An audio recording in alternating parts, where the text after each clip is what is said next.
Bungoma niwihariirie gukorwo uhimbiirie urimi na wa urimi wa gutuura mari na muoroto wa gukorwo makiongerera irio thiini wa magetha mao thiini wa thukuru uyu.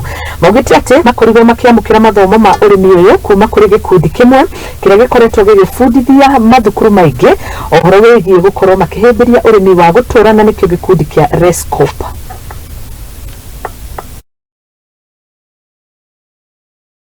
In 2012, it was registered as a public institution for special needs children, and it started receiving grants from the government in 2015. And as we know, most of us, the Africans, learners with the disabilities tend to be abandoned, tend to be rejected by their communities and even their parents. And even the close relatives. Nobody wants to associate himself or herself with the disability.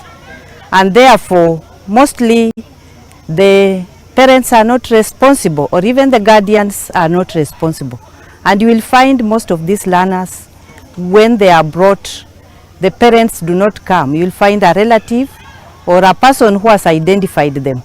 It has enabled children to stay at school because they have enough food. Then too, it has also supported in learning.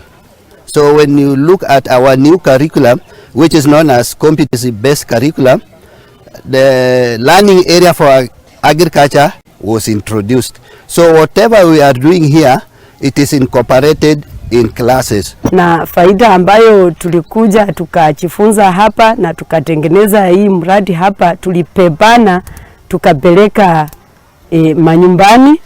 Na kabla ya manyumbani tulitengeneza kikundi kama wamama, na katika kile kikundi pia tukalima, tumepanda mimea tofauti tofauti, na kwa muda wa karibu miezi 6 tulikuwa tumepanda viazi, mboga aina tofauti tofauti tukauza.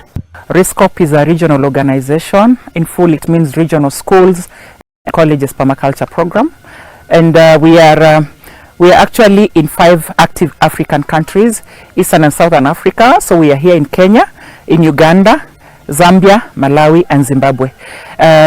So our project is really focusing, working with young children in schools, and just to establish what we call